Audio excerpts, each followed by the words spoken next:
Good morning, everyone, and welcome to the JBDC Gift and Craft Virtual Biz Zone. My name is Sansia Campbell, and I am the Public Relations and Events Coordinator here at the Jamaica Business Development Corporation. I want to thank you for joining us this morning for what promises to be a very interesting conversation. We are going to be exploring craft associations and groups, the power of collective action. And I want to introduce our moderator this morning, who is no stranger to this session and to all the other sessions that JBDC has hosted. Her name is Mrs. Janine Fletcher-Taylor, and she is the Marketing Services Unit Manager. Now, as I said before, we're going to be talking about craft associations and groups and the power of collective action. And so we have an esteemed panel that has joined us this morning to explore the power of collective action. And so I'm going to hand over to Janine, and she will introduce the panel to you. So it's over to you, Janine. Good morning, everyone. It's a pleasure to be here again with you all. I'm looking forward to a robust and lively discussion as we follow on from our discussions last week when we looked at case studies and what made other countries successful in developing their gift and craft industry to become champions in exporters and so on. So one of the major success factors that was identified we looked at Tunisia, we looked at Cape Town, South Africa, and we looked at India. And one of the major points that was made right across these three case studies was the power of the groups and associations and their ability to come together to champion their export strategies. And it also spoke to the government. As a government agency, Jamaica Business Development is charged with the implementation of the recently launched craft policy. And we will speak about the value chain and the different players. It's not just craft producers, we have retailers, we have vendors, we have the craft market circuit, and looking at how we can transform the craft markets to get them to be positioned as attractions for tourists to come.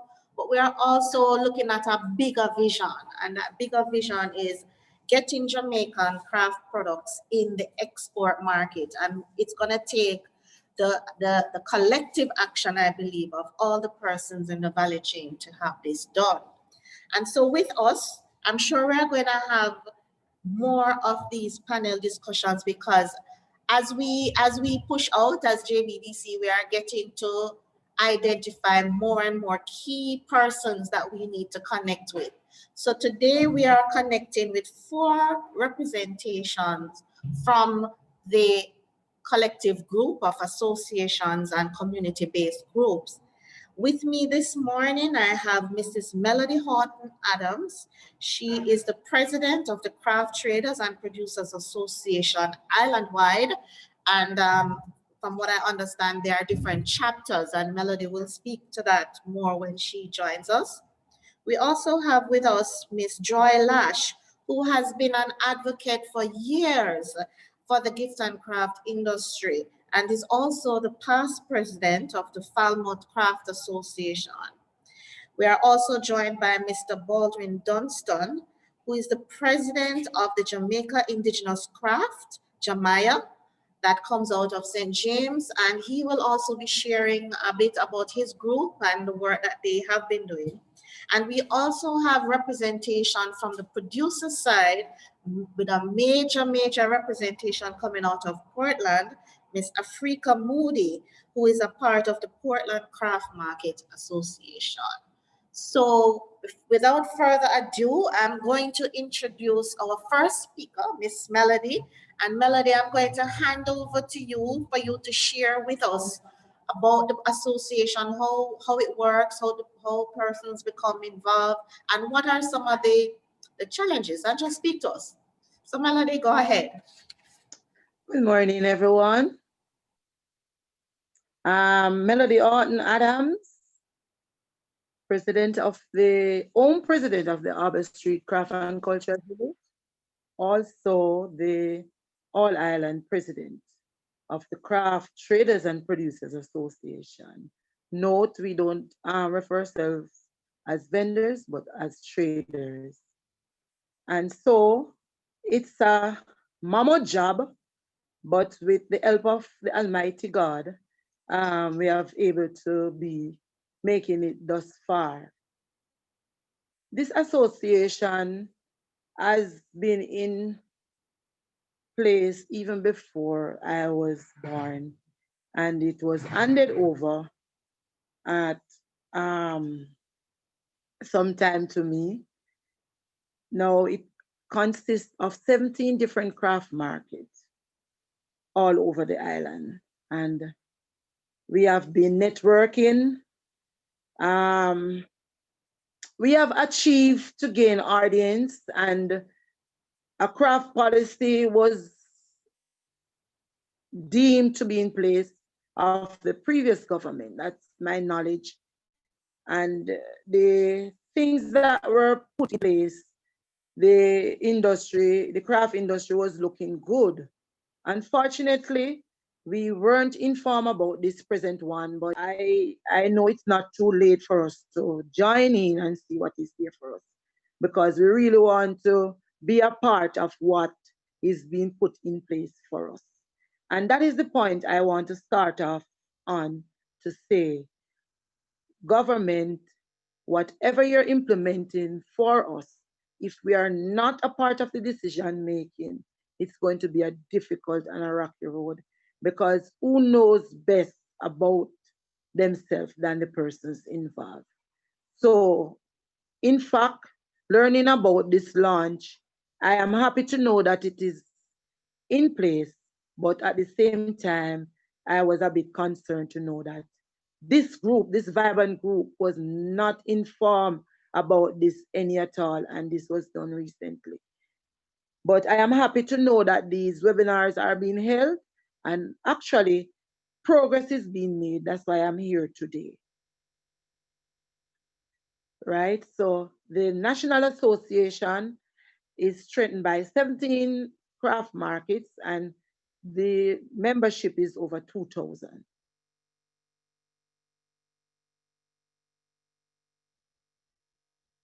Thank you, Melody. 2,000 strong. Wow, that's a very important number.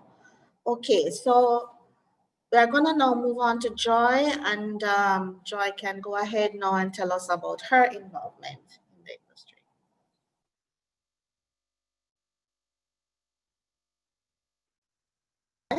Joy?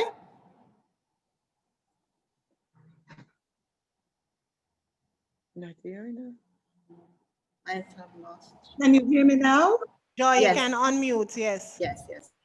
Okay, good morning, everyone. It's a pleasure to be here this morning, and I'm happy to be a part of this.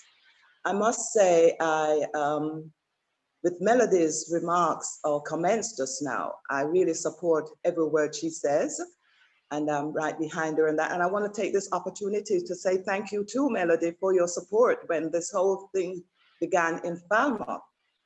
Well, up to date, as we speak, I am no longer the president of the Trelawney Art and Craft, but I am strongly involved with the product, with the industry, very interested. I'm on the pier. Well, it was a little bit, we are organized on the pier, I should say.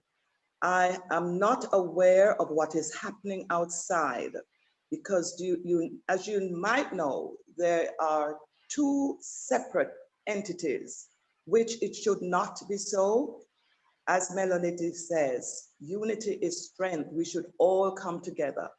I am not sure if this is going to happen, where the ones on the pier will collaborate with the ones, with the vendors, not vendors, with the producers outside. It would be a wonderful idea. It would be good. So we just wait and see what happens. Well, that's all I can say today. I'm just hoping, as you say, for a robust meeting so we can all join in and have our little comments and hear what others have to say.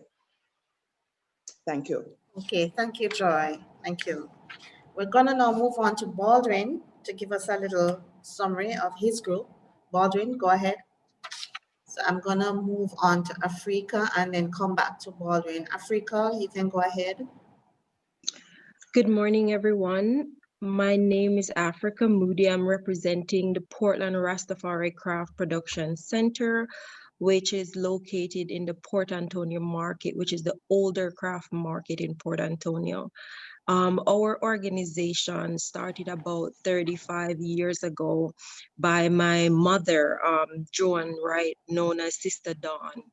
We specialize in handmade calabash and coconut craft items, a lot of her original ideas. And over time, our business has grown into a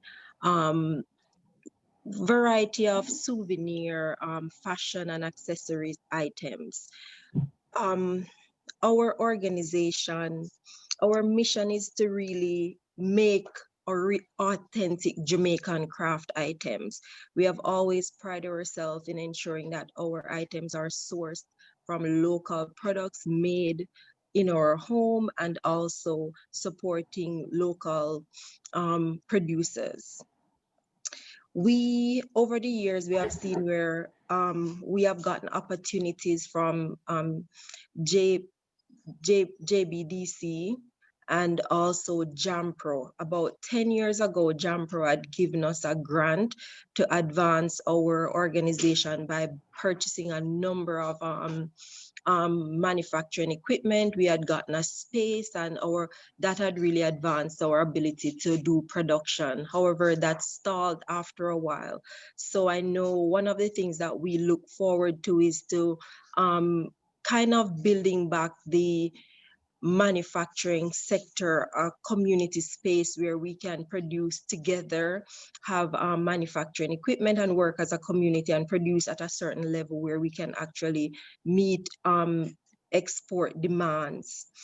Another opportunity we look forward to is also leveraging online markets. I know a lot of production and sale happening now is focused on using online platforms for selling of products.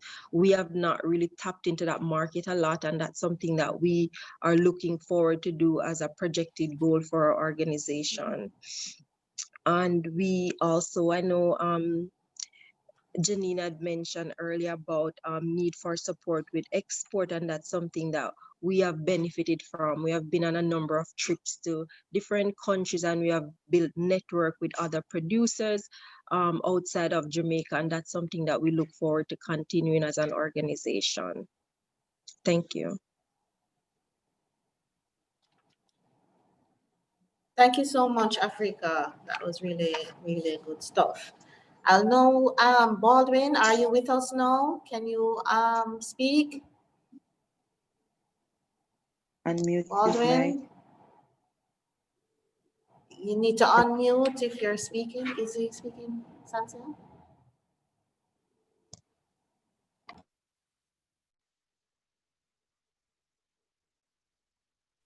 Hello? Okay, we're hearing you now. His mic is not unmuted. Hold a moment, Baldwin.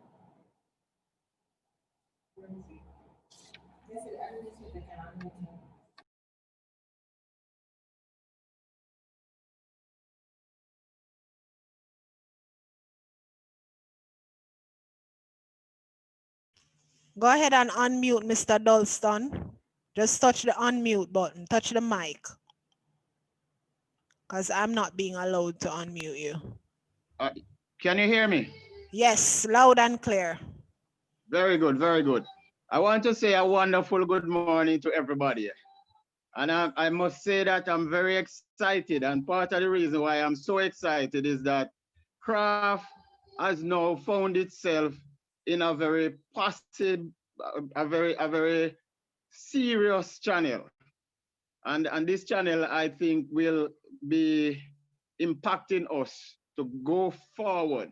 Because from ever since I've been into arts and craft, if it was not for Jump Pro, JBDC, and this same little nucleus, I don't know what would have happened to the craft industry. You see, it is very important for people to understand that the creative industry is also one that can bring a lot of merit to our revenue. And for a long time now, we have been struggling. I've been with Jump Pro for, I think, maybe from by the time I start learn and understand the importance of arts and craft. And so I must give thanks and credence to those of you who are still championing the mission. Um, but I want to talk about the organization that we have here. It is the name is Jamia for short. It is Jamaica Industry Cooperative Society. So we are we are 55 strong. And part of the reason why it is very challenging to have large membership is simply because not very many people are in the productive line of craft. There is more of buy and selling, which I'm sure our goodly president, Mrs. Haughton, would attest to that. And as I heard her speak, she speak the same talk that I would have spoken, because it is very important for us to be producers. Yes, because if we are lagging behind with productivity, it means that we will be lagging behind with revenue and lagging behind with the creative industry. And that it in itself can kill the industry of craft. And so I must say that I am very excited today because of what is happening. Our our cooperative society is one that is more on the side of exporting. So we do a lot of um, shows overseas. We do a lot of craft shows, and those are some of the things that brings revenue to us, because for some reasons, I don't know, the craft is not so appealing to the local members of our society. And this is something that I must commend the JBDC for, in the area of trying to market our local craft in the local settings. When you would have come to Montego Bay, you would have seen that only the tourists pay attention to our craft. And our craft can be worn and can be used by our local people. But as a result of the poor marketing of the product, you know, that is a challenge. And that is, to me, one of the biggest challenges in craft, because if you are making product and you are unable to sell your product to your local, it means that you are not appealing to the wider market. And tourists are very skeptic, and they are not always interested in the tangible thing. But I must say though, the our cooperative society that we have, it has been around for over 13 years now. And I must tell you that I went to a show, I think it was Barbados or one of those islands, and I discovered that they are driven by small industries. The smaller industry is pushing the craft. And so we are always welcomed by those people. When there's a craft show in the Caribbean island, a lot of people come out. But if you look at the local, I mean, oh Christ, we wonder why people don't are not interested in the local craft. So I have this concern, and it has always been there. I must commend JBDC for the launching of the craft policy, and I was delighted to be there, and it was a wonderful thing. I don't know if I can commend any other movement. I mean, governing movement that can say, hey, arts and craft needs some boost. Vivek will tell you that I laud the movement of the JBDC and the Jam Pro. But seriously, I believe that the craft industry really needs some serious attention because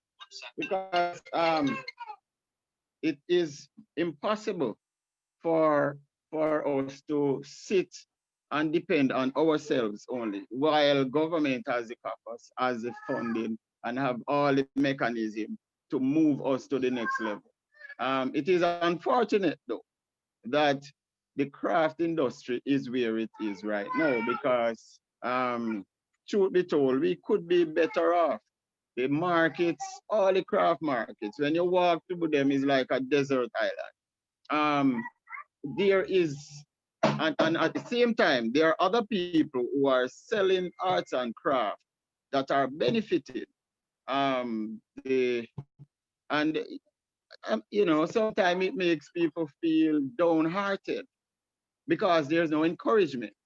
When there is a good season, the members of the craft market, they still have to complain because there's not enough on the plate for them.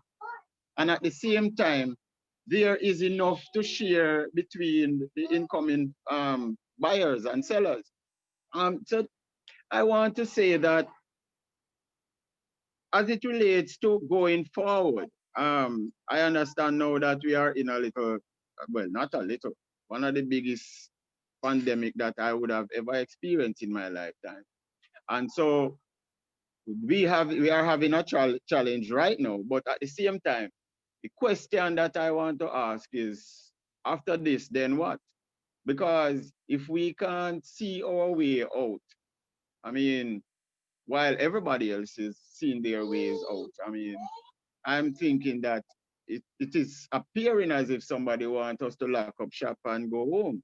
And we will not do that because people in arts and craft are very passionate with what we do.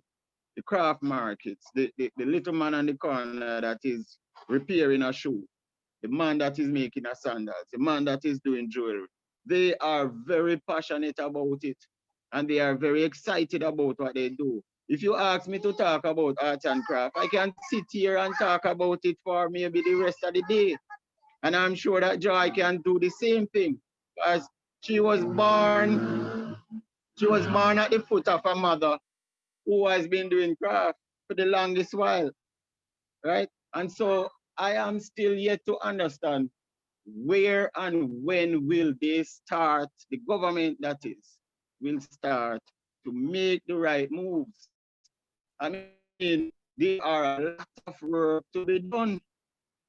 And my cooperative society, had it not been that during the time when time was a little bit better, we were traveling. So we travel all over the Caribbean. There are sometimes when Vivek used to be down there with us, JBDC, Jam Pro, and so on.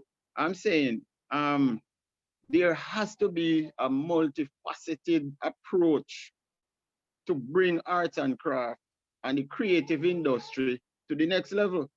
While I can say, yes, I love the fact that we have the craft policy, but having the craft policy now, what next? I think we need to do what is best for us. Let us start looking at best practices. Let us start look at transparency. Let us start look at some of the things that is very important for the forward motion. Yes, because after the craft policy, there should be some serious governance where the development is concerned. Transparency is critical. Accountability is critical. A lot of our leaders who have the opportunity to preside over groups they are not so totally honest. And as a result of that now, it causes the members who are in different craft area or whatever it is that they are doing, 2 or 3 people or so, they are a little bit timid to be committed. And commitment is something that if you are a committed person, you would expect that the person who is serving you is also committed. And I must say to you, it is unfortunate, very unfortunate, what is happening here today in this time and age. So the transparency is one of the most deterrent where we are moving forward is concerned. Collective actions is one of the big ones too. Yes, and until we start to do things in a collective manner, there and then, we are ready to move on. I must say though, Jampro was one of the star icon, and you hear me talk about Jampro for the most time, and I can be telling you everything about Jampro because I remember there were times when we could be getting some training and we share wisdom and share craft skills and strategies and so on. Nothing like that is happening. We need to be doing tutorial. We need to be teaching our friends and young ones that are coming up because not very many young people are interested into arts and craft. It is just not appealing like before. And this is what we need to bring back. So you pass down the skill set to the other generation so that it will continue. Yes. And if we are failing to do these things, I guarantee you that within the next 50 years, arts and craft is going to be like a staple that nobody understands. And that is my position as we speak. Thanks so much, Baldwin. Fulsome discussion. I have plenty points now that I need to now raise. So I'm also going to be inviting our participants to pose their questions in the chat. If you want to pose a question to a specific panelist or just an open question, please feel free to put your questions in the chat or maybe raise your hand so that our host can see that you are trying to say something. Okay. So one of the things, okay, so thank you for that question, Gary, because that's one of the things I'm going to be asking Melody about. Mr. Parrish is asking for the presenters to leave their contact information so that they can network with you guys as leadership of these associations. And Melody, one of the questions I have for you is, when we were speaking before the session, you spoke about the fact that you were not aware that these sessions were happening. And what I want to know is, how do we get access to the information on these 17 craft markets and the 2,000 participants in the market? Because if the information is not out there, do you have a registry? Can you share it with JBDC so that we can promote the persons involved? You know, how do we connect? How do we communicate? Here we have a participant asking for your contact information. So I'm not sure, Melody, can you speak to that and tell us how do we connect with the association? Yes, the association is a vibrant one and it's out there. Just as we are been networking with TPD, the JTB and Hotel and Tourist Association and the other entities, we are there. We are presently launching our website, and we'll be up soon where the information will be out more in the public for everybody to achieve. Locals and foreigners can now see this association. We have a team of IT persons working with us, but unfortunately, COVID, we are saying it is a bad thing, but personally, I am seeing where we are getting a lot done right now. and moving forward, as one of the Mr. Balvin has just implied, where are we heading to? We are using this present time now to fix what we want. And we are not going to go to the table empty-handed anymore. In fact, we are going with what we want for ourselves to present it to the government. And so I am delighted to know that a policy has been launched. We are on our way. Not all is lost. So you can find the craft information through TPDCO. Right now, TPDCO has our information. JTB has our information. And we have a WhatsApp group and a Facebook page also. So you can find it, the Jamaica Craft and Producers Association, and you'll find some information on us. But we realize that's not sufficient. So we are now working with our IT persons to upgrade ourselves so that we can be better off in the public domain. I would like to also, I'm really happy to hear that. yes, it is not only done for craft traders alone, but as Mr. Dunson says, small persons, because the small entities is what will drive our country to the correct spot that it ought to be, right? I would like to say though, Mr. Dunstan, the local market. Personally, I could not sit on any panel talking about anything about craft and don't big up my Jamaican people, because tourists don't come to the craft market easily anymore. We all know what is happening in that industry. It's an organized thing. Tourists are organized to go to places now. So what is keeping us and what has kept the craft market concept alive is the local persons who comes into the craft market, admiring it, admitting that Jamaica is strong. Jamaica is large and in charge. Brand Jamaica is good.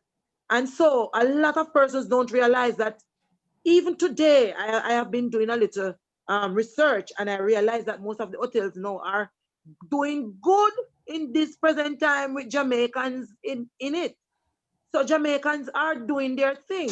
What we need to do now is to organize properly ourselves and say to the government, we need to go out. Once our people accept us totally, any visitor from anywhere will come and join in. What we have gone ahead and have done as a pilot project at the Albert Street Craft Market. And with the head, let me say something. Being the head of craft industry or craft market is not easy. You're going to come under a lot of scrutiny. But if you are focused and have a goal to achieve, you will be steadfast and hang on and see your goal come true. We at the Albert Street Craft Market, we realized that just inviting persons to come and shop was not enough. And we know that it's the 21st century and things have changed. What we have gone ahead and done is to divide that place, yet to get the proper financial backing so that we can have a colorful array instead of just coming into the craft market and see everybody displaying the same thing. We regionalize the thing into 7 regions and name them after the national heroes. If this has been presented over and over, I must say thanks, however, to some persons from TPDCO. TPDCO work relentlessly with craft market, but we need funding to put some of the things in place.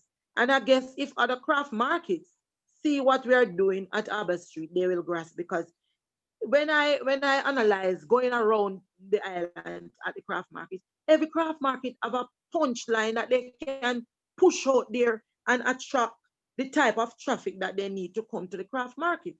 But I am saying this openly, the preconceived notion that some persons have of a craft market, some little negativity, and some persons didn't even take the time to be in a craft market. And so they have negative concept of craft market. And so they're trying to bury that concept. We have to fight hard to change that. We are not going to fight literally, but we are going to push ourselves. We are going to foster good relationship with other groups. And so we want to move from where we are at right now. And so everybody right now, the present pandemic has taught us, the small grouping, we are learning that information is grasping deeper than when we have a larger unit. We sometimes end up in mayhem, but when we divide it into the smaller groups, we get more. Right now, we are working on our protocols. Right now, we are trying to push the market on the resilient corridor. And we want everything, we want the same for everywhere. So right now, we are saying to everybody, let's come now with an open mind, an open heart, and commit to the task of seeing the craft industry being at its rightful place. Thank you so much. Wow. I'm excited. I'm excited to hear about the website. I'm excited to hear that we are on social media because information seems to be a big issue. Information, knowing where to find who, and connecting. So I'm making a big note of that we have to work on our communication strategy in the industry to make sure that we are hearing each other, we are sharing ideas. I love what you said about the smaller groups and dividing into smaller groups to tackle specific issues. And the example you gave about the Harbour Street Market and using the national heroes. So there's some amount of intention now to be creative in how you present the market as an attraction, because you did say that it is organized and that tourists are brought to specific places. So now we have to position these markets as attractions. So later on, I'll come back, Melody, to ask you about that vision. You know, what is that vision of the craft market, and what is the experience that you guys want to give to the patrons, whether local or visitors? And how do we also look at getting products that are available in the craft markets into other markets? All right, so we'll get back to that. But thanks a lot, Melody, rich stuff. The other question, we have a question in the group that says, how will the craft policy and craft trader, how will the craft policy aid craft traders to effectively compete with souvenirs in hotels, etc.? I will take the answer to that. Essentially, what we want to do is not to necessarily compete with the shops in the hotels. I'm going to give the panelists a chance to respond as well. We want our products in the shops in the hotels. And that means that we are in what is called a competitive space. So it means, therefore, that competing is trying to understand what is the best solution to attract the customers to us. So if it is the craft traders that we're talking about and the craft market, how can we position the craft market to compete so that it attracts the market?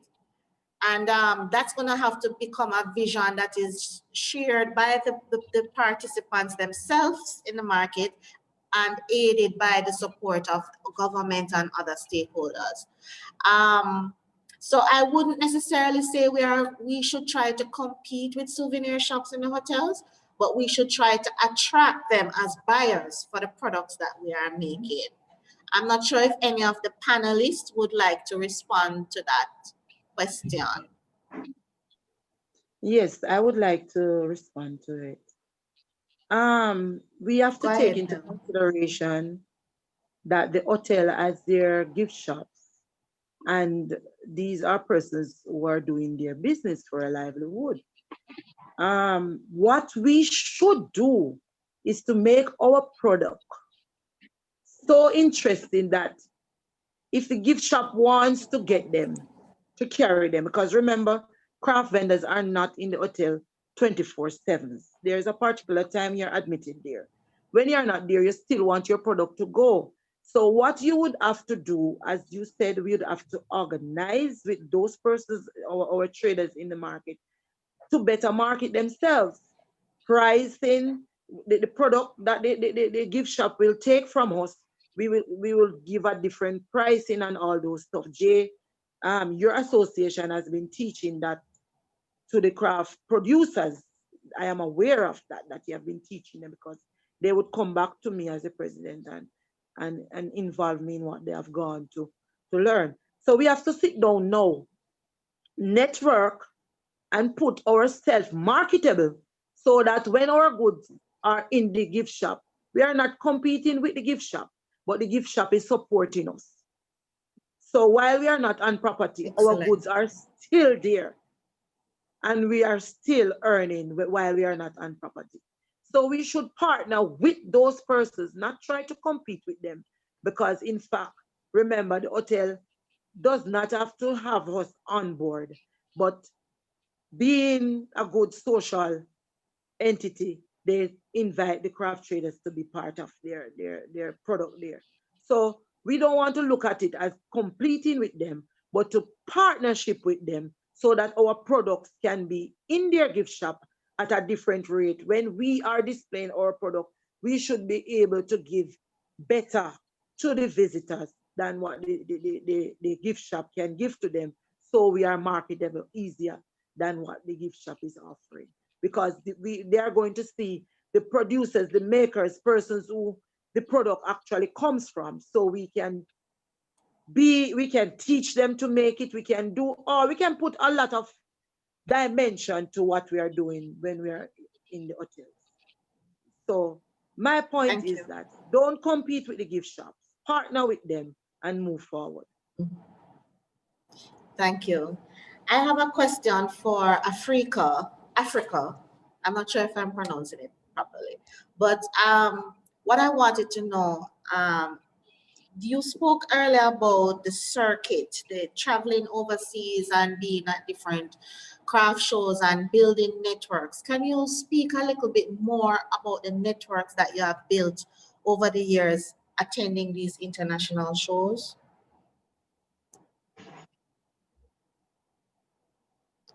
Afrika?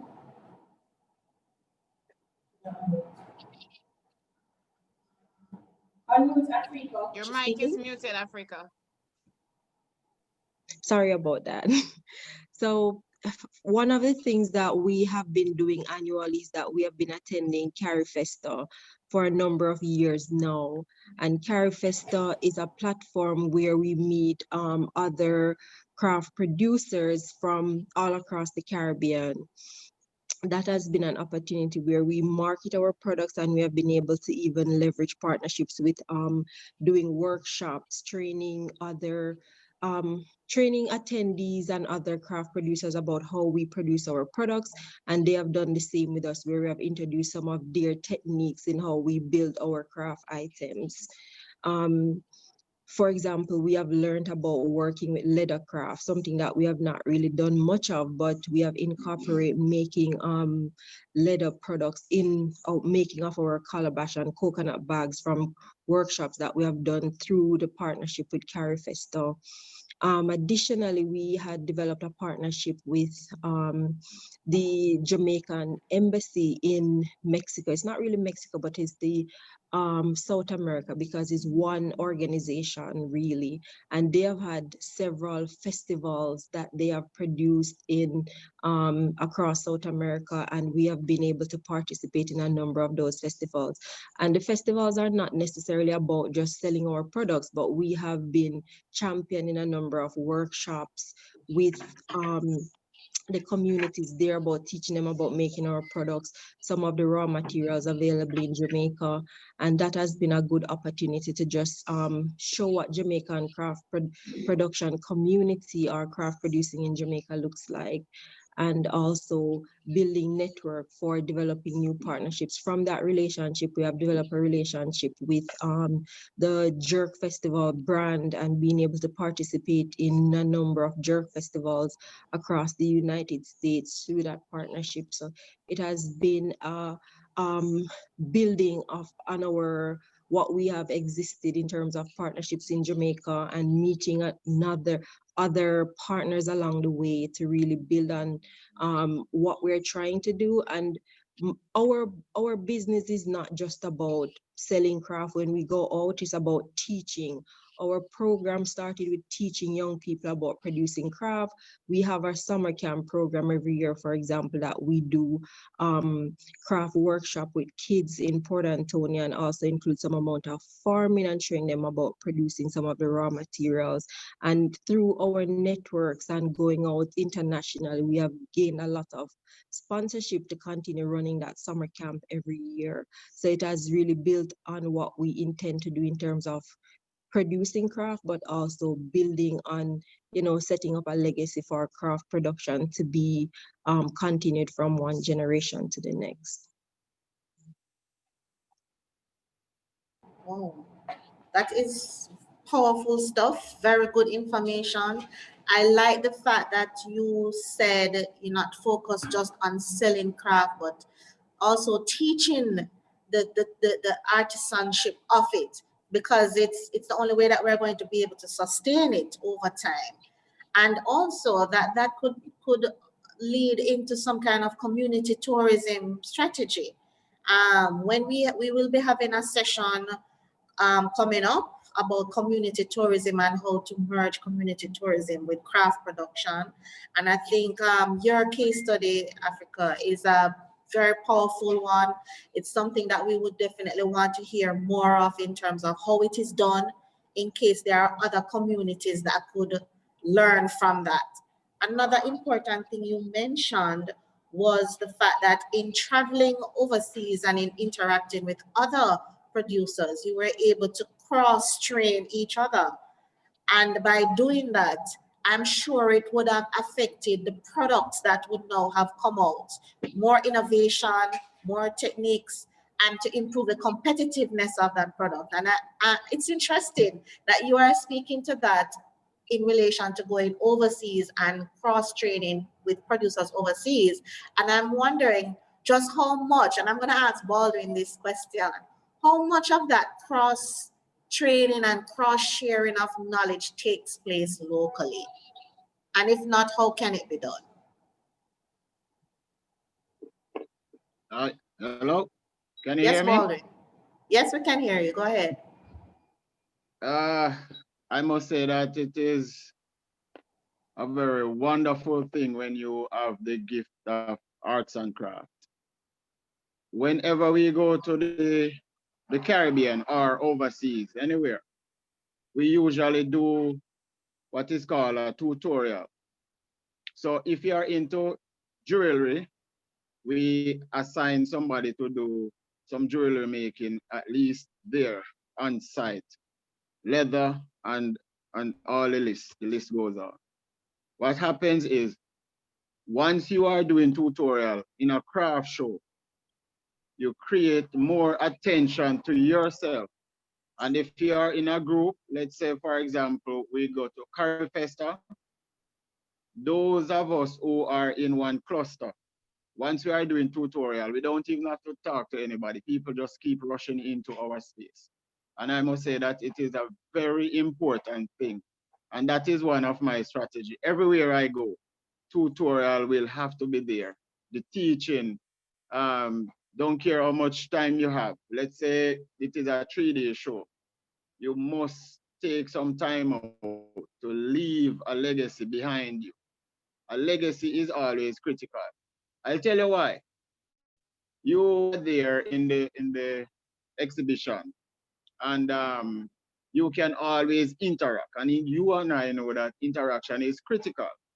And so you exchange contacts. And I must tell you that even now in this pandemic, I am getting orders. Not very many. A lady would want to buy a pair of sandals and a bag, a leather bag that matches. And that's how I'm surviving now, because I'm not selling nothing at all to. But because we have a good relationship across the length and breadth of the Caribbean island, I can expect an order like every and any time. So I must say that it is very important, and I'm happy that Africa or Afrika came up and mentioned that, because it makes sense. I have a plan of action. I have just drafted a plan for tutorial in some very essential places. And maybe another time I will be able to talk about it because it is not yet patented. And so we want to make sure that we do the due diligence before we do any unleashing. But it is very important. Legacy is important. You must be able to share wealth and also knowledge as well. So if we fail to do the two, it means that somewhere down the road, we are going to find ourselves in jeopardy. Balding is gone and nobody did get the knowledge of leathercraft or jewelry. I can say to you that there, most, if not all of who are doing leathercraft right now, it was as a result of Baldwin and his leather. I'm a leather tanner. Not very many of those are here. Leather tanner is a person who transforms skin to leather to make skin become leather.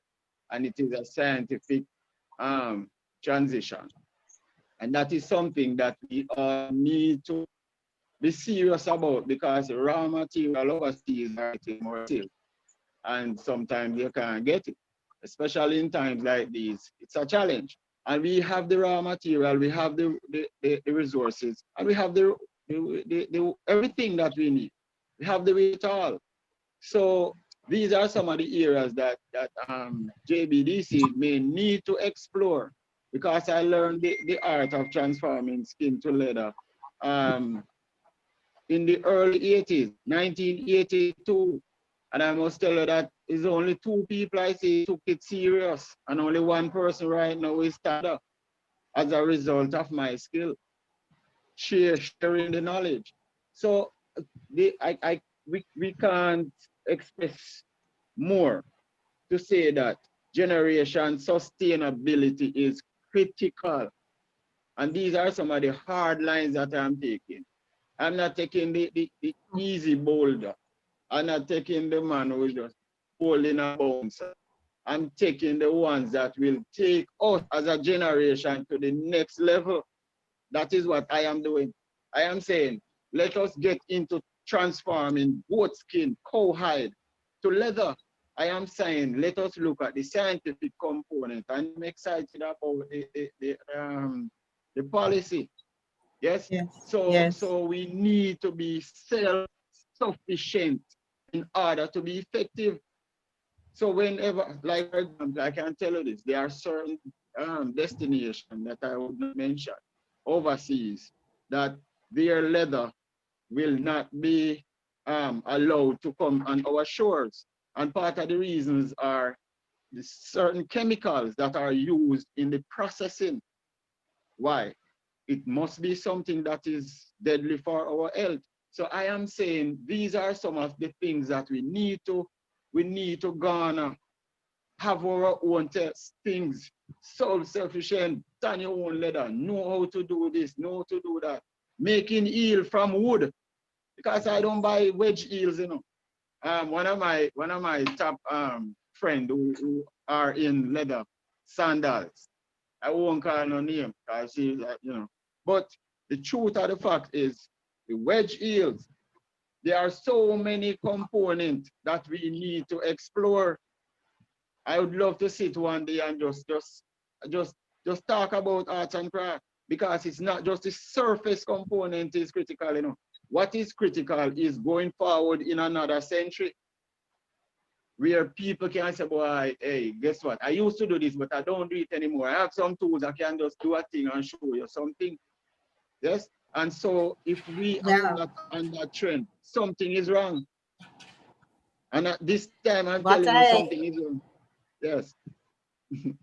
I I hear the passion, Baldwin, but boy, you touch on a very important point, and that is the value chain, because a lot of the discussion so far, when we talk about product development and the complaints about the sameness of the products and so on, a lot of the emphasis has been on the final product, but not much emphasis on the inputs. And from what I'm hearing from you, The training and development must also take into consideration the inputs, the conversion of our natural resources into a form that the producers can then take and innovate products. And I think that is a point that must be highlighted. I thank you for raising that. And that is definitely something now. We did have a session earlier about climate smart manufacturing, and it was really looking at our natural resources here locally and some of the things that we can convert into making craft items. And I would encourage persons to really go back to some of those webinars and get the conversation going. I think this is important. It is what is going to guide the implementation. And I thank you for raising that point. And we will listen out for more of the types of raw materials that we need to be looking at converting. I have a very important suggestion or recommendation from our participants, and one of them was the matter of protecting your designs. And we also had a session on that with JIPO, that the collective here and the representation here need to express to their members the importance of intellectual property, branding, which my pet peeve is branding, and protecting your designs and your creativity, not just making it and selling it, but protecting it, and get really intimate with Jamaica Intellectual Property Office on that matter. That's not our core strength, but they're a key partner, and we can definitely network with them in the implementation to ensure that all the participants are looking at their intellectual property. I have a question for Joy now. Yeah. As I am looking through the comments, I will get to the questions and comments, don't worry. But one of the questions I have for Joy is, I know when we met some years ago, when the pier was being launched in Falmouth, that you had significant challenges mobilizing the players, mobilizing the members. Speak to us a bit about that, and what do you recommend? Because there was a point raised earlier about trust. There was the point about the leadership and being able to rely on the leadership and the accountability of the leadership of these associations. How do you comfort the members, and why should they become a part of an association? Well, being a part of an associate, first of all, I'm sorry. We're going back to the first statement you made. In the original stage, when we first opened up, it was very hard. And in the end, the membership was very overwhelming. And the parish council took it over at one stage. So persons were now registering with the parish council. And I think this is where the separation came about. So I retired, I resigned, I left that post, and those who were on the pier, I was more or less in charge of those persons. Those who were left outside of the pier, and I hate to say the word left outside, but those who were not included, they were under the umbrella of the parish council. So this is why I'm saying, really, I hope we can just get it together to make one body, one unity, one organization, one association, which we would benefit. You know, training, educating, certification, licensing, because some of our men.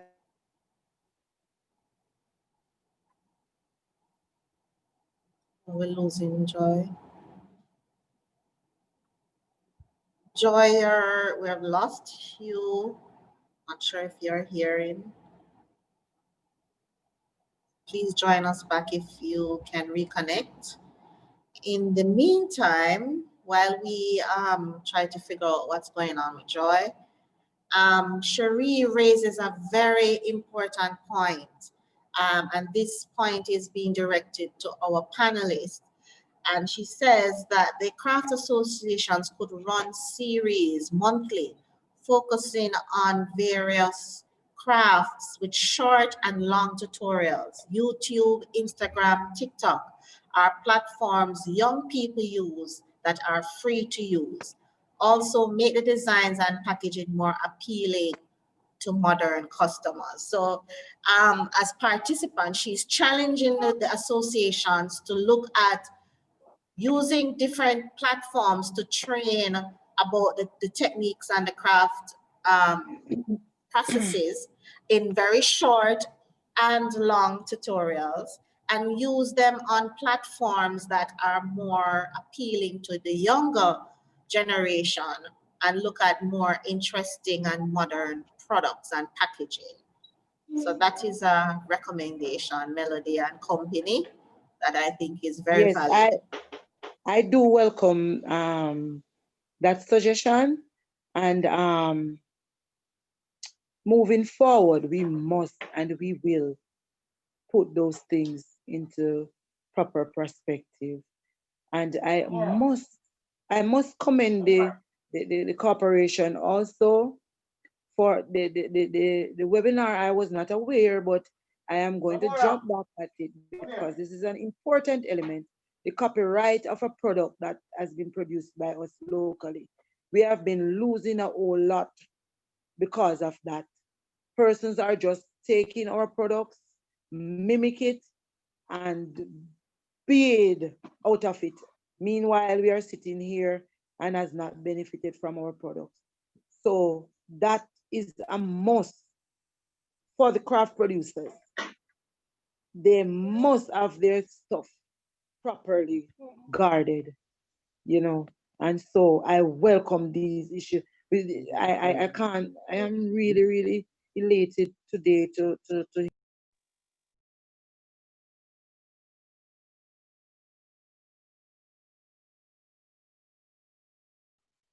Melody, you're muted, I think. Oh, go ahead. I was muted by the producer. Yes, I was saying that I'm really happy to learn of some of the things that has been presented before. And I personally will push for these things to be filtered down to the common trader in the craft market. Because you see, education, communication is the key. If I am not of the knowledge of something, I can't do anything to it.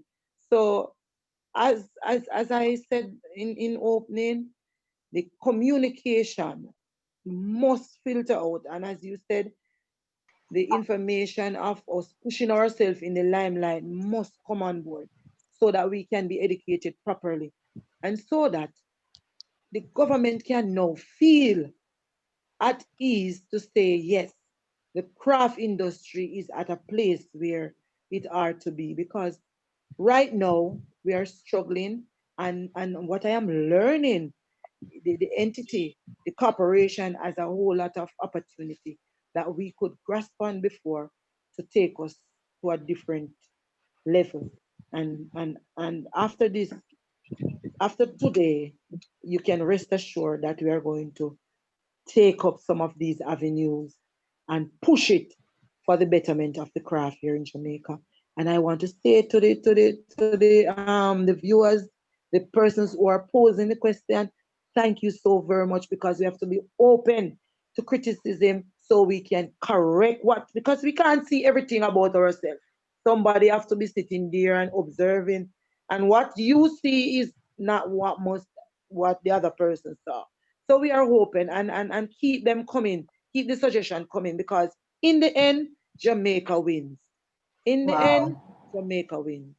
Thank you. Thank you for that, Melody. Joy, you're back with us. Yes, And I see you doing the happy dance like myself over here.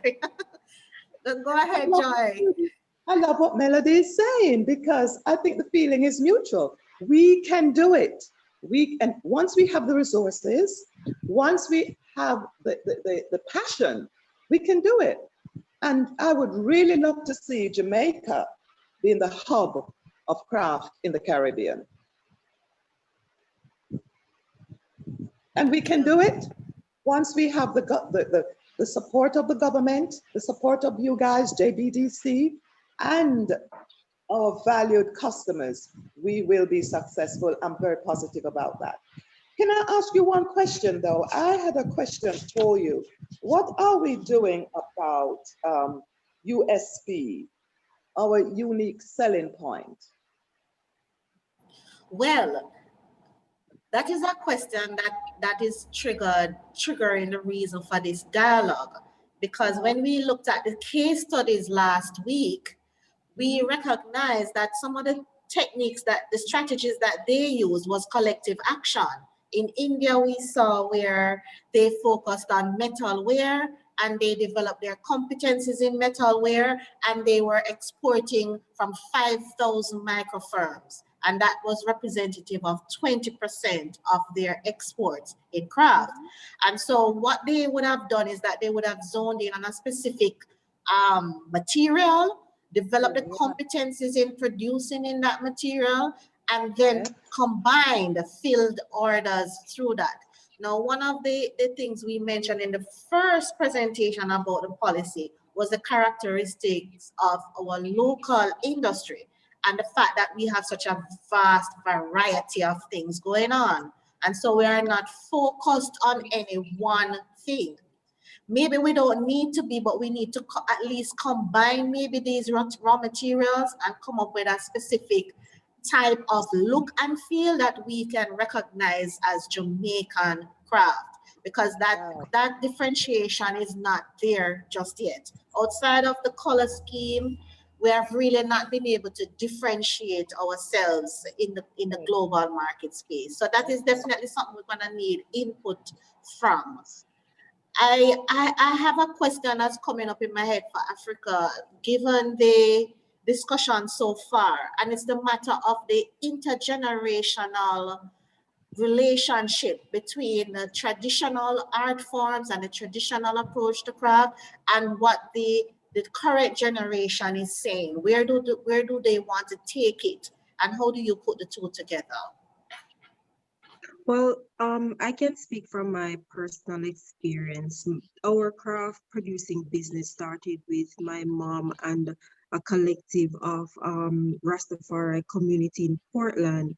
And you find that our generation, some of us choose to continue working in that industry. One of the things that the gap that we find is that my parents and other, older persons in our organization, they were very good at producing. They were very good at creating the ideas. They were very good at sourcing materials and developing what we know as like this unique type of craft. Our the gap is now that we as the younger generation, we are more familiar with, getting this markets going, leveraging networks, marketing our products online, using social media to do selling, marketing of our products. But we are not very good or focused on continuing this unique handmade craft products. And I think one of the things that my mother is trying to do now is train younger people into how to make these items that, and I think somebody mentioned in the chat earlier about Jaipo. I guess they were speaking specifically to copyrighting your products. And that's one of the things that we're actually focused on right now, kind of like not necessarily moving away from, but advancing what we had existed before in terms of just knowing how to make a good product, but how to develop a good business model by copyrighting your product, developing a marketing strategy, developing a chain of production, and also I had mentioned in my discussion building back what we had as kind of a community factory. We had gotten grant funding from JAMPRO to develop a community factory, and at some point the community factory kind of phased out. But that was a very good initiative to develop a community space for production and also business, because what you find is that we are, as the younger generation, we are developing not just good products, but developing a business model. So how do you develop a good inventory of your products? How do you manage inventory to meet your online market demands? Those are some of the things that we are trying to manage, because our customers are not just face-to-face customers coming into our shop in the market, but it's our online market now that requires more business strategies that our parents are not very familiar with. So that is where the younger generation fills the gap too. Thank you, Africa. In light of that, I would want to put in here that the JBDC has an incubator, a craft incubator in place for persons who need assistance with production. But I take your point now on the community-based production facilities. And I can put it to you what some of the challenges may be where that is concerned, so that as group members, you can sit and figure out how to go around that. So the first thing is, with community-based initiatives, they tend not to have a longevity, because there's usually an issue about who is in charge, who is the owner, who is accountable. So definitely accountability.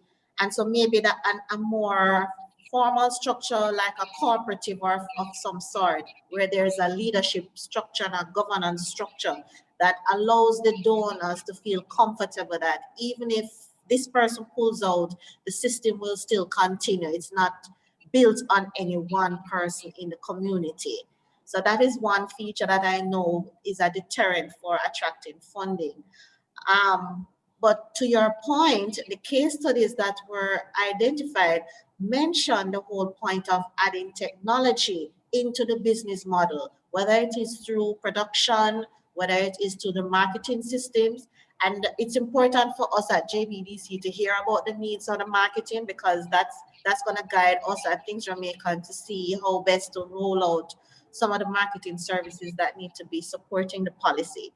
But at the end of the day, the community group or the association needs to be organized in such a way that persons can identify the leadership and the accountability framework that says, okay, if I put $1 million worth of equipment in this community facility, that it will not, the doors will not be closed and it will just shut down because this one person has pulled out. And so that is definitely something that the groups will have to look at to see how they create a governance system of managing and moving members, voting, how they vote, how they protect the equipment, how they service them.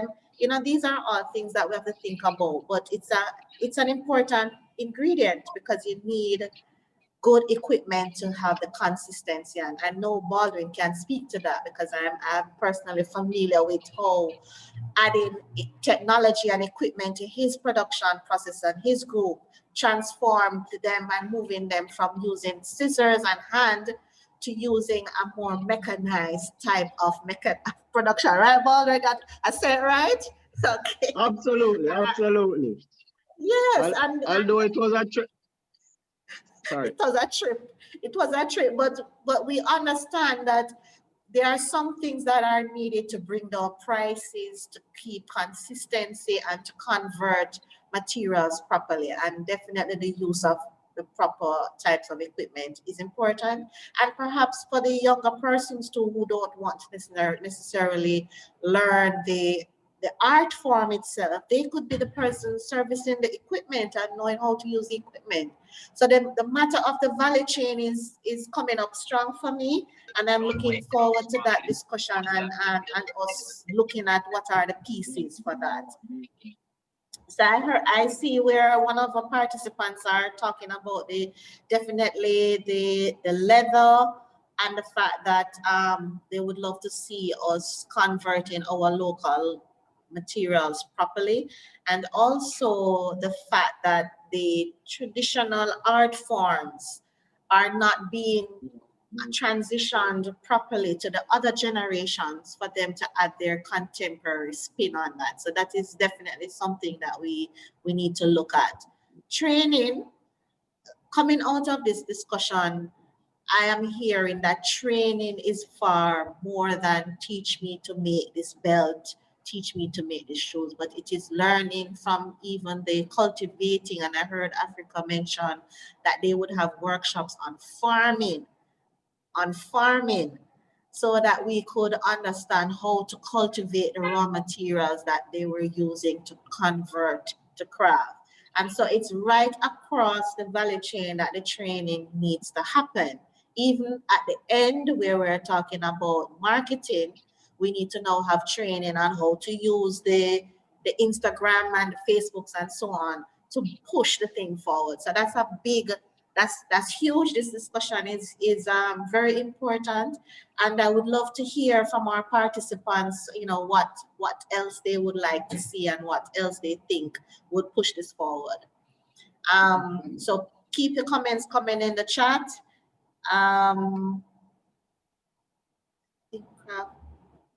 Craft producers and associations can come together to procure the services of a marketing entity and do cohesive marketing strategies. So here again, we're talking about just reviewing the subject matter today, and it's the power of collective action.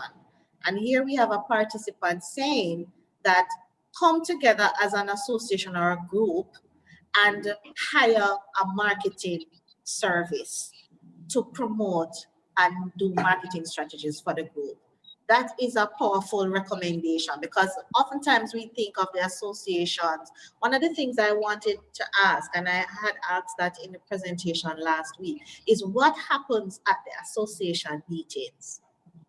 So I don't know if Melody can help me, or Joy. When you guys have an association meeting, what is on the agenda? Because that agenda is going to be key for the impact that the association is having. Give us a sense of what those meetings are like.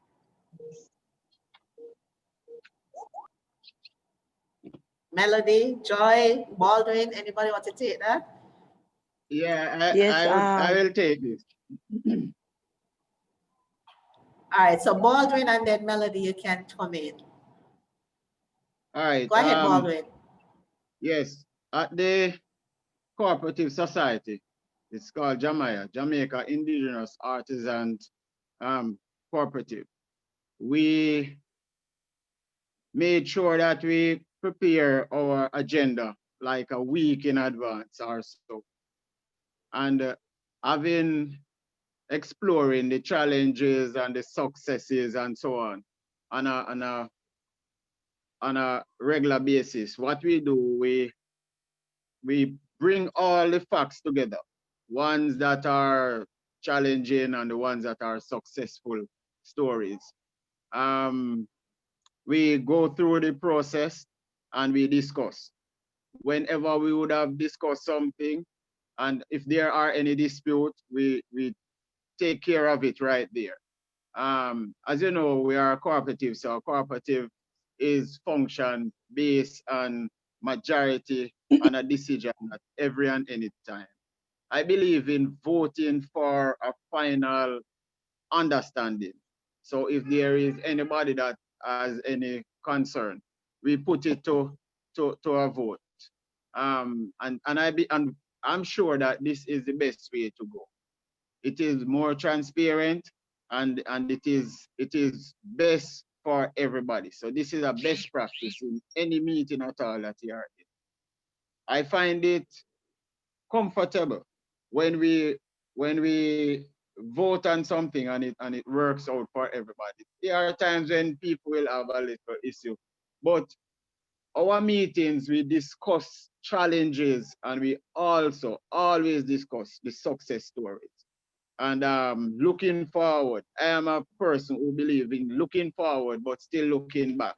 That Sankofa thing there is very critical in everything you do. So you're going forward, but you still need to look back.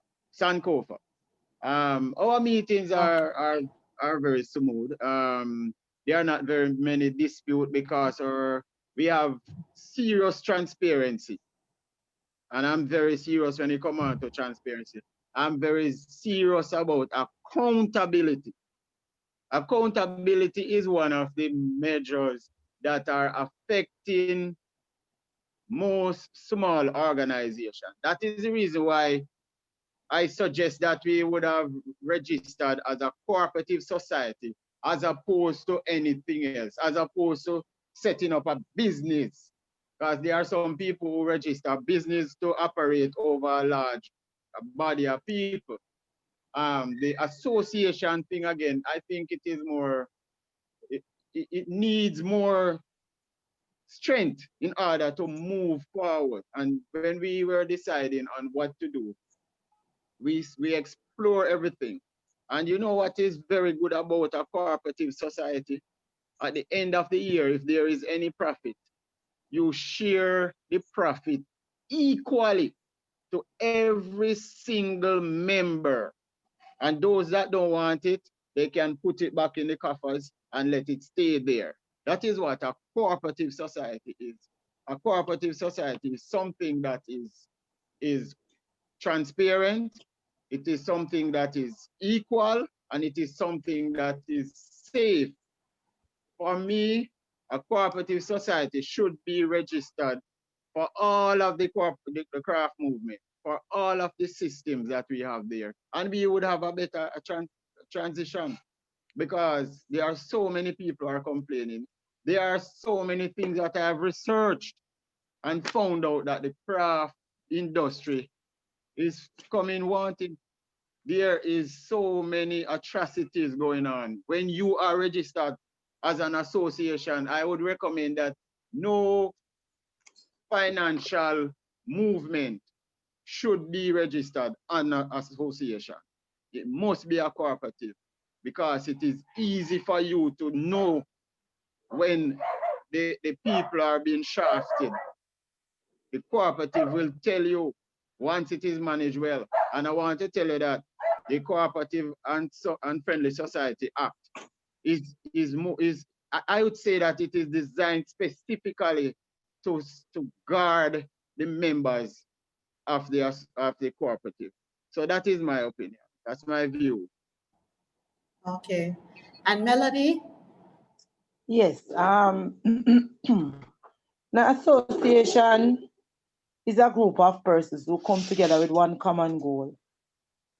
And so, at our meetings, as I mentioned before, it's a big corporation. And what I have found out when we meet with the massive group, we have not achieved the goal that we are to achieve. And so what we have studied ourselves and have gone ahead and done is to break it down into micro groups where information is being grasped better. Because in large meetings, there's a lot of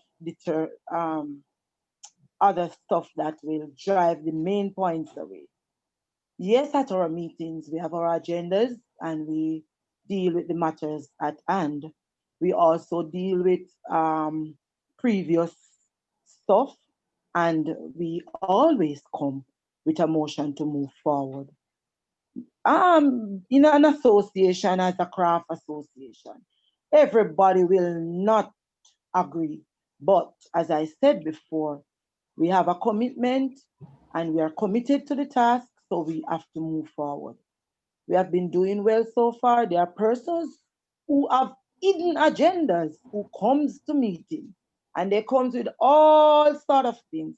But what I want to point out today, there are persons who are not a part of the association and they don't contribute, they don't do anything to association, but yet still they want to get the best from the association. And in doing that, it caused some level of discomfort. And so we have to know how to deal with it. One such way we have put into place right now is to invite in other playmakers who have done well with their association to come in and be visitors and to share how they have gone over those hurdles with our membership, so they can listen to our persons who are doing well, what they have done to reach at that stage. So that's where we are It's still a learning process. We are always learning. There are things that comes in that we don't have envision, but we welcome. And what we are trying to do, not to undermine anybody, but to do what the association is earmarked to do. In doing that, Okay. we have fostered so many relationships right now. We are in the Hotel Association, we are in the Chamber of Commerce, we are in all the other groups, civic groups. We are trying to have a good relationship with them. We have opened up our books to Ministry of Tourism, to other entities. We have invited them in because of allegations that go around which is not truthful. So I am saying today that we have to be careful. We have to be careful in how we administer certain information that we grasp on. All information sometimes is not correct, but we are open for everything. And then we will, as I said, we call them outsiders to come and view, persons who don't have any preconceived motion, persons who will come with an open mind and an open view to come and sit with us, and so we move forward in our association. And Okay. on account of that, we are doing well with being fostering with other private With other entities. entities and Yeah. and and moving forward. Yes, yes. We have partnership Excellent. with it. Yeah, we have partnership with the foundation, travel foundation. We are no partnership with uh I will soon remember the name. We are now partnering with other persons to come on board to help us out, to move us to where we are to be. No one here sitting on the panel can say to themselves, yes, they have it totally, and what they are doing is all perfect. If you're saying that, you're in trouble. You have to have the need to change and rearrange when you see it fit. And so this association has been always open, and but we are mindful of the troublemakers, and we won't allow them to stop or to jam our association. We are moving forward, and whatever challenges, we will be shouldering them and moving the association straight to where it ought to be. Now, I want to just flash back a little bit, and I must commend that young lady over in Portland. Girl, you're doing excellent, and I really must take some of what you are doing. I have to grasp on it and move forward, because we have to each one teach one, and we will learn and move. I am not going to behave as if it is all potted and done. No, I have to grasp from others, and that's why when I was invited at such a short notice to be on this panel, I did not refuse, because have gathered that being involved with other persons, I must grasp something to carry on and to bring back to my membership to move on. What I would like to share, and I'm putting forward to the corporation to adopt, is that in every area that produces craft, we have to do better with the machinery. So I have suggested before to other entities that we need to get a place, a center where these machineries can be added, even at a small cost to these producers. Because why some of the producers have not gone ahead and done better product is because of the machinery. And so I am inviting your corporation, Madam Taylor, to look into these areas, and I know we will grow the craft industry better. We will pass on the skills. We will be able to have young persons. Right now, we are having the tourism kids group, and these are the things that we are putting to them. So we will pass on our skills to the younger persons in and around our children. Even as a past girl guide, I have revisited some of my older girl guides to come in and share some of the skills that we have learned through girl guiding with these younger kids. So it's not that sitting and pointing fingers that nothing is being done. No, you cannot do that. You have to sit, wear the shoe, and then you will know what the shoe feel like. I am saying to you, let us come with an open mind. Let us explore. the craft is too big. The craft is too big. It's bigger than any one person. There is space and room there for all of us to fit in and make this thing a perfect industry. Thank you. Thank you. Excellent. And I'm seeing that the power of collective action is coming to life in this very discussion. Wazari, you had a comment. Your mic is open. Go ahead. I'm just reverting back to a point made earlier about cohesive marketing. I've known the craft market downtown and others island-wide, and visiting them, I see where they have excellent products, real outstanding products, but you can see that the turnover in terms of visitors is not really high. But you have local agencies that can produce online ads for a very relatively low cost. And sometimes for one individual to absorb that cost, it's somewhat difficult. But if you have 40 people coming together to offset the cost, it is much easier. And they can put together a nice advertisement similar to the quality that the Jamaica Tourist Board has it. But these ads are geared towards being marketed on Instagram and Facebook. I actually have a wider audience because for a lower price, you can actually reach over 10,000 in half an hour. So you can find that big online audience for a lower price point. And you would have that ad to keep running as long as you want. So you would be reaching an audience by yourself. And you will be in a position where persons can go to the craft market when they make their trip to Jamaica, because not every tourist goes to a hotel. Sometimes people come here to visit relatives. Sometimes people come here for their own adventure. Sometimes people come here to stay at an Airbnb unit. And this market of tourists would know about the craft market and they could make their own arrangement to travel there on their own without a tour bus, without a tour guide. Just visit it on their own. So I think solutions like that, you can consult with a local marketing agency, formulate an ad, go through the narrative, come up with your own storyboard, and then all of the members of that craft market or association would be featured, and you can have your thing marketed so that people can find you all over the world. So you won't worry about losing revenue via the hotels. You would be creating opportunities for potential revenue from other means. And I think the associations have to explore that because the nature of the world is changing, and you have to think about different income streams. And you have to think about securing those income streams and doing something for yourself.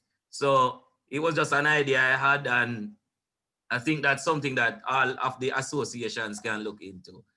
Thank you for your time. Thank you, Azari. Excellent.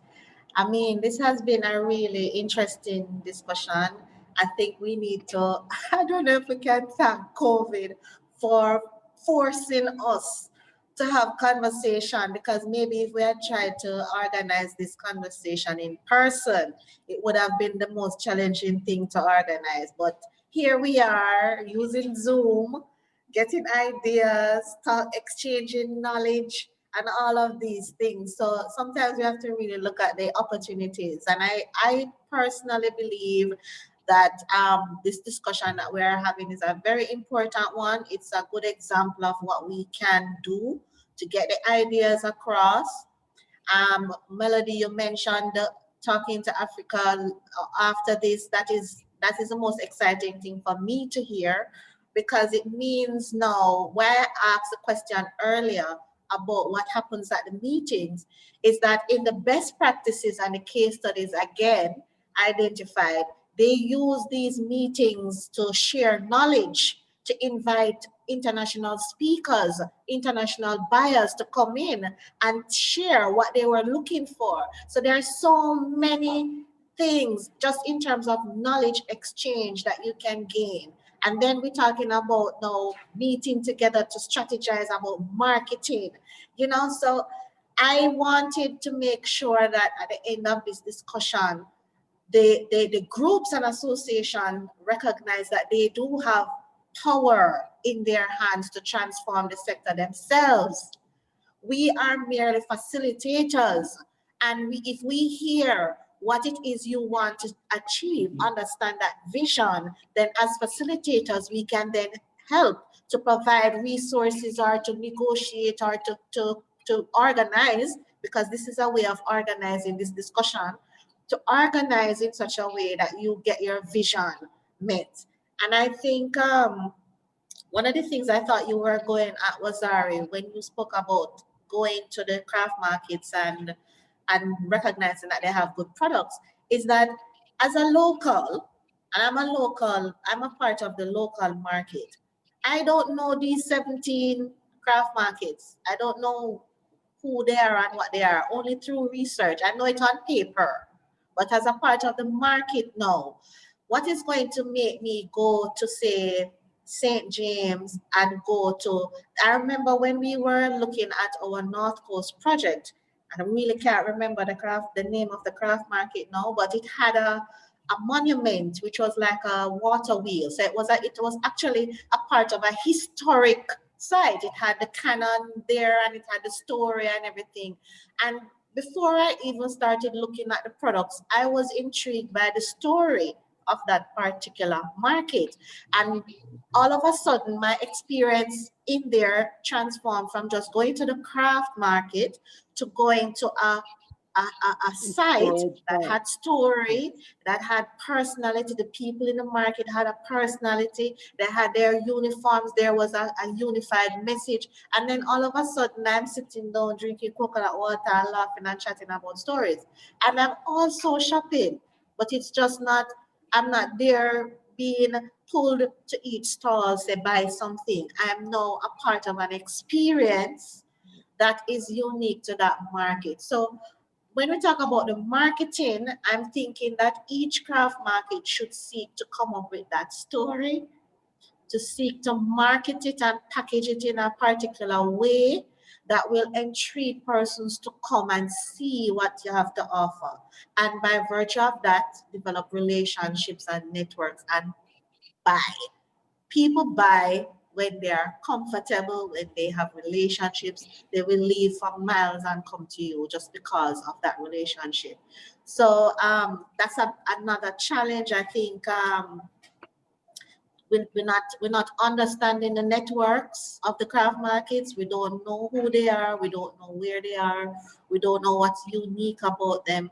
We want to understand what is the experience that we are going to get when we come to them. So I would love for you to share with your members and for us to have other sessions now where we can drill down to each one to get a sense of what their vision is for that market. Go ahead, Melody. May I? Yes, go ahead. Mm-hmm.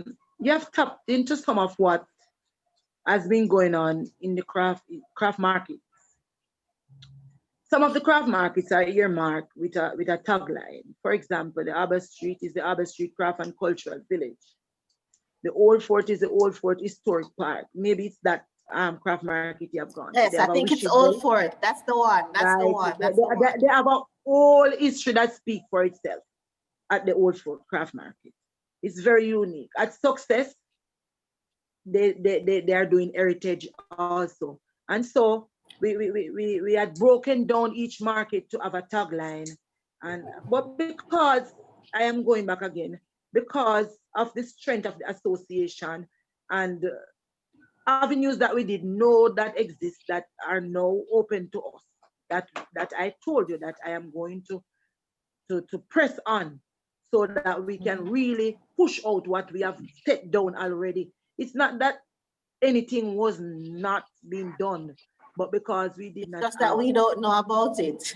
Right. We need to know about it. We did not have the force to push it to the right place. And I must admit that we have stopped along the way. But you said thank God to COVID. I am saying it also, right? We have been given time to sit down, look into ourselves and decide seriously that it is not business as usual. We have to change the way we do business. And I am going to assure you that it's not easy to sell to persons who the proverb says it's not easy to teach old dog new trick. But notwithstanding, we are going to push ahead and do it, because sometimes we are surprised by some of the elder persons are willing to open and learn. Even now that the lessons that COVID has taught all of us, that we have to take tourism and pamper it, it must be nurtured, it's a good seed. We are learning all those lessons now, because when we don't have it around, many of us are stand still, stagnant, can't do anything.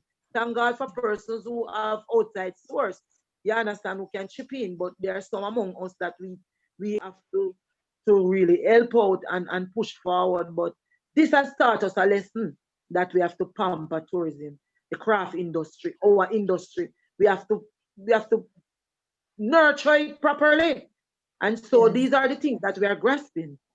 I am really happy today to be here. Honestly, I am really happy to be here today. Glad for that. And we have some more suggestions coming in, so take your pen and paper. There is the suggestion of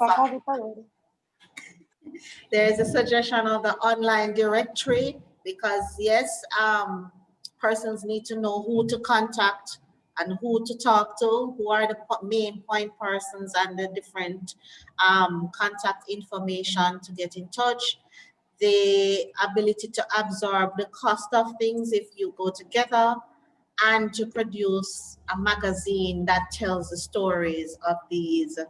Wow, that's a big one. I'm writing down that one. A magazine that tells the stories of these craft markets. So you see, what we see happening here is that because we are having this discussion, we have so many ideas flowing, and some of them are really rich ideas. We have best practices coming out of Portland, and I have a personal relationship with that group, and I think it is a marvelous group. Sister Dawn and her family really need to share their case study, their own case study, because I know that the children are integral in its sustainability and how it has transformed. And that is the whole generation component. And where we have Baldwin talking about the different types of governance structures.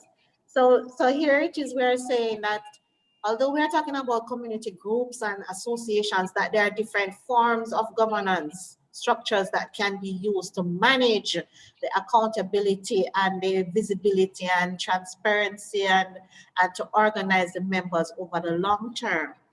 We have a comment here as well that the TPDCO and the JTB are working together to have craft markets listed on the JTB's website. This is from Marcia. So that is excellent, because there we have our main market source now. But then as associations and groups, we have to give the JTB and the TPDCO some package it in such a way that it's easy for them to sell. And so I think that's what we have been talking about, the packaging and the branding and the information. What is the product, the overall product of each craft market, so that it's an easier sell for them to say, look, this is an attraction. And even without their promotion, that persons in the market space will want to come because there's something there that is being offered. Well, we are coming to the close of this discussion. I mean, it's not going to be one. There's no, we can have one conversation. I'm really happy for the input and the participation. It is basically indicating to us that the discussions are necessary.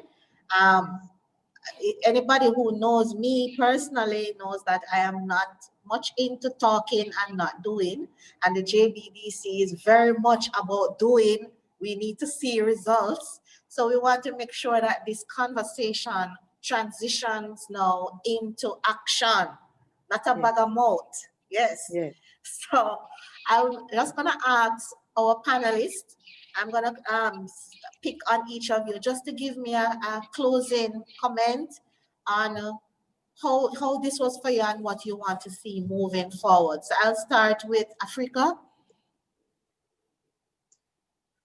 Hi. Thank you for the opportunity to share. I found it to be a very informative experience. I was unaware of these meetings, and moving forward, I am definitely going to make an effort to participate and attend, because I find it very informative. I think the collective effort of trying to learn together and opportunities to teach each other would benefit us.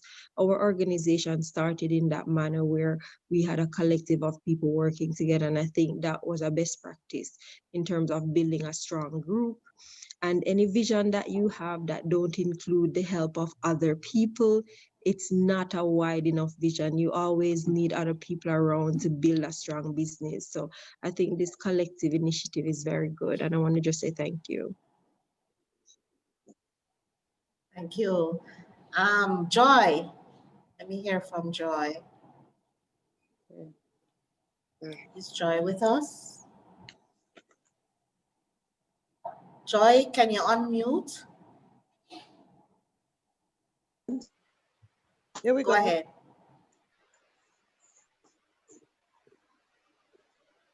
You want to say something, Melody? We just wanted you to give us your closing comments, Joy, Okay. on the way forward. On the way forward, this all is healthy. What was discussed here this morning was healthy. I know the going forward, it looks very prosperous. On the way forward, coming together, we have to do this thing together. And on the way forward,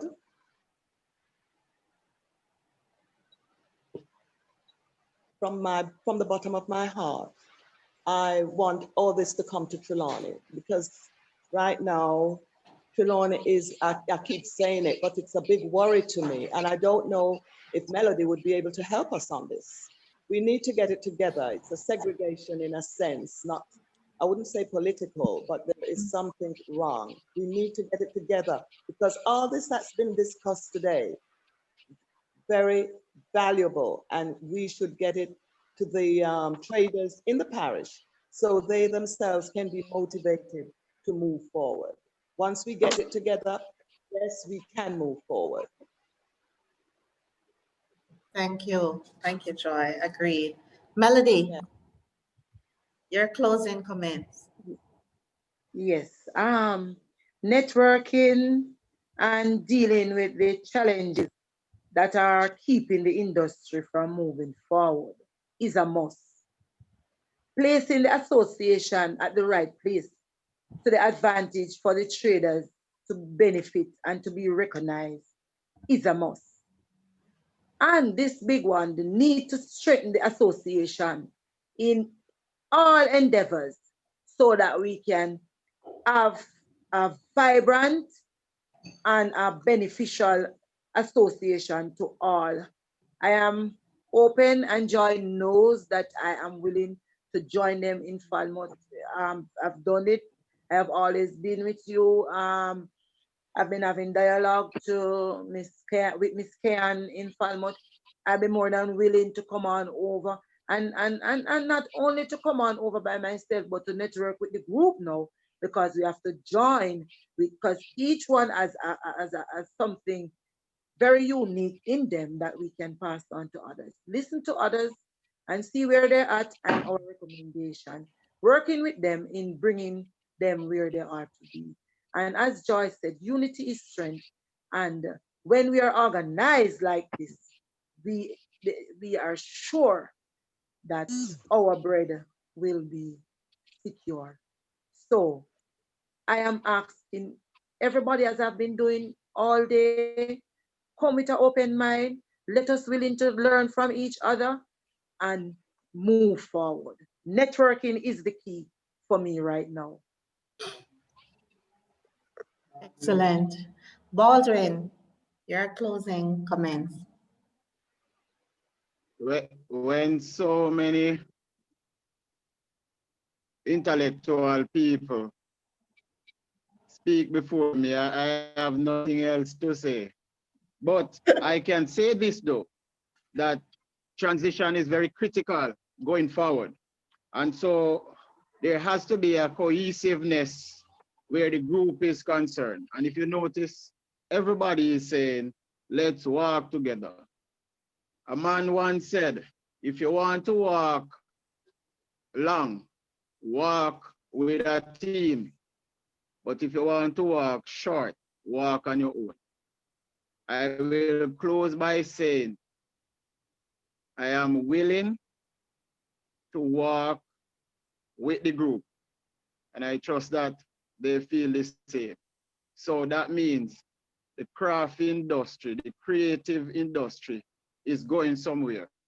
Because this attempt, I can rest assured that it is no gesturing, it is serious matter. And I want to say again, congratulations to JBDC and the team. God bless you all, and I look forward to the next zone meeting. Thank you. Thank you. Thank you. Thank you. And we have 2 participants also adding the associations can reach out to JBDC. So Melody, we will be in contact. We have found you. Certainly. We have found you, so we'll definitely be in touch to talk about hosting workshops and product development, pricing, marketing, costing. Once we know that we have you, then we will know that we will find the other 2,000, and that's big for us. And we also have Marcia commenting that TPD Code does this type of training as well for the craft markets island-wide. And of course, the Ministry of Tourism and all its subsidiaries are major implementing partners on the policy. So too JIPO, which we spoke about earlier, which is the intellectual property. So we have them on board. We have NEPA, we have all the environmental agencies, just about anybody that we believe can impact the value chain will be brought in.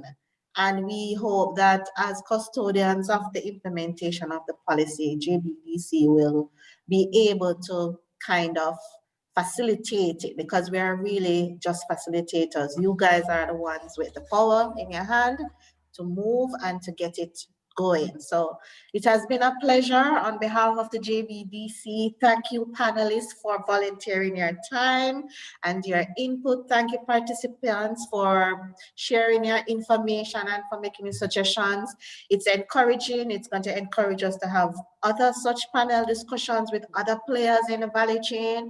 Listen out for the next Gift and Craft, JBDC Gift and Craft Biz Zone. We are on every Thursday between the hours of 10 to 12. And we also have our virtual business zones, which are more for all sectors, not just gift and craft. So you see how gift and craft special, them have them own a business zone, you know, stop it. But on Tuesdays, we have our general business zones for business development and all areas of business development on Tuesdays, 10 to 12. And in the afternoon, we have our technical services team, which is our creative team here at JBDC, talking about product development, manufacturing practices, best practices, design. Oh my gosh, you missed a lot. And we also will be using some of those sessions and these sessions to train. Once we figure out, you know, because training in gift and craft is usually very tactile, very hands-on, but we are going to use the technology and try to bridge that gap. So we are on Tuesdays, 10 to 12 and 1 to 2. I believe, on Tuesday, 1 to 3 on Tuesdays. And once you register for one of those biz zones, you will be on our database and they will email you constantly. Look out on our social media pages for the post and just click on the pictures to register. It's open, it's free, it's free.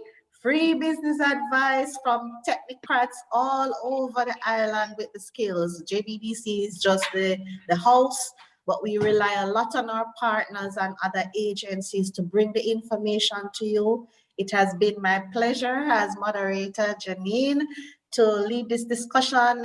For all who know, this industry is near and dear to my heart. So is poverty alleviation. Nobody should be poor in Jamaica. That's my personal belief. And so I look forward to how we can help to facilitate the development and implementation of this policy. It has been my pleasure, ladies and gentlemen. Have a great afternoon and get information out there. Get information out there and take care of yourselves and stay safe. Bye, everyone.